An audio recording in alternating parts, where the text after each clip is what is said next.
Hey everyone, welcome back to the Maximum Human Potential YouTube channel. Today's topic is going to be shock workouts.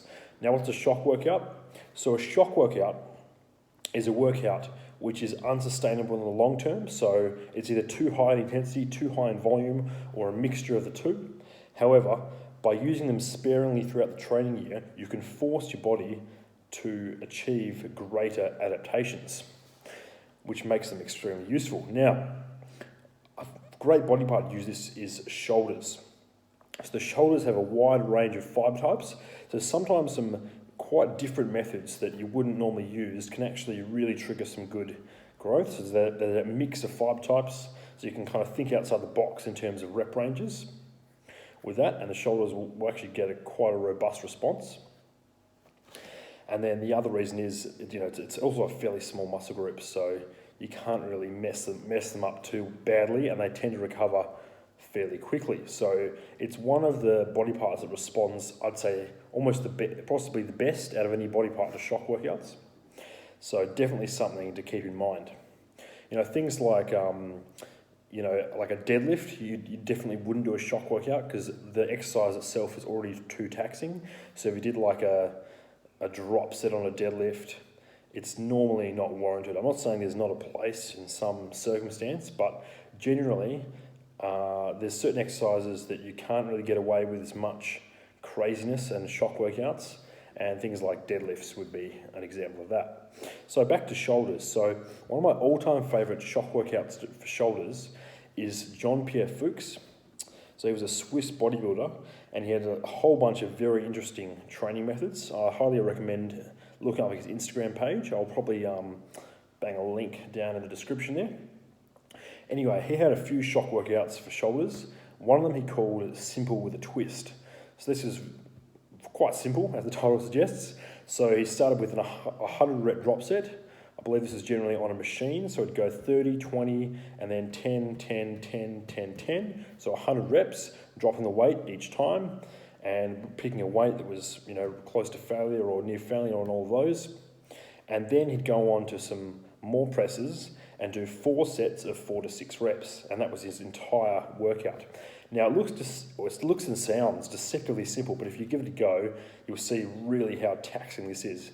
That 100 rep drop set, you're absolutely smoked, and then you want to push yourself on those 4 sets to really hit some big weights, even though you're fatigued, and you'll see a big boost in strength in the next workout, potentially, depending on how your body reacts to the workout. Now, how I like to do it for strength athletes. So what you'll do is you'll do the 100 rep drop set, and basically you have to do it on a machine. So that's the most convenient way. You can just change the pin, 30, 20, and then 10, 10, 10, 10, 10. Just get those 100 reps in. If you do it with any other weight, you could do it with a bar, take off the plates, but honestly, I would just recommend a machine, way more convenient, minimize those rest periods, and just thrash the muscle, because even though we're strength athletes, we can get the neurological effects, the training or actual competition lifts or lifts you want to improve afterwards. This is just like a pre-exhaust. So machine presses, and then the one little modification I do is, so obviously being a strength athlete, we want to be more specific, so we use a strict press if you're trying to bring that up afterwards, or maybe a competition lift, you could do your log pressing, your axle pressing, whatever after. And instead of doing 4 sets of 4 to 6, I like 6 sets of 4, but ramping up in weight every set to a top set. Okay? So that's one example. Now, this workout, there's something special about it, I'm telling you. So, because I've used it with a heap of clients, all of them have gotten great results. And you have to be careful with how you use it, because you can overdo it and cause too much fatigue. You're not even recovered a week later.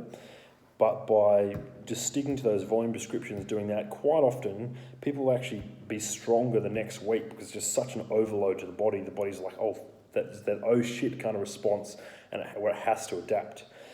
So I'll give you a few examples where this has come in handy in my own training journey. So there was a time when I was close to 100 kilos strict press, not quite there, and I just need an extra boost. So you know what? I threw that workout in. I did 30, 20, 10 on the machine, and then I did some strict press after, and it was pretty tough to say the least. I was pretty smoked. So I started like 60 kilos, ramped up. I think my last 6th set was maybe 80 kilos of 4, and that was really tough because my shoulders were so fatigued. The following week, I finally hit the 100 kg strict press mark. So definitely had something to do with it. Now, there was another time I was around the, getting close to a 150 axle press, and not quite there, needed a little bit of a boost. I implemented that workout. Lo and behold, the following week I hit that 150 kilo axle press for the first time. So play around with it, enjoy the results. Okay, now the second one, this is one I created. It was loosely based off a workout that I'd heard from Charles Poliquin, where he used to give this hypertrophy boot camp, and on one day they did like a shoulder exercise for like 13 sets of 3, and I was like, oh, that's a pretty cool rep range. I'll change it up and apply my own spin on it. So they used full rest periods for that workout, but I really like the 13 sets of 3 because that's a big whack of volume, to say the least. So what I did was 13 sets of 3 in a dead press. So I set the pins at your sticking point. So say you're pressing and you fail about nose level, you set the pins there. You can also set them down here. Just a weak point, that doesn't matter too much. So most people, I go here, sometimes targeted will do it from the sticking point. So dead press, so you set the pins up, press, and then lower for 5 seconds. And what you do is every set is a max effort. So set 1, let's say you can strict press 120 kilos, okay? And you're pretty good at dead pressing, you're not bad at overcoming that inertia, but there's a 5-second negative on each rep. So you might start at maybe 105 kilos, so push up, lower for 5 seconds onto the pins, so perfect control the way down, then press again, it's 105, and then you've got 60 seconds before your next set, and you have to drop weight as needed. So it might go like 105, 100, 95, 90, and so on. By the time you're down to, sometimes you might be all right and you might be able to repeat within 30 seconds, but those 5-second eccentrics and the dead stops really smash the shoulders. So by the time we reach the 13th set, there's a big fatigue, like a massive amount of fatigue that's been accrued.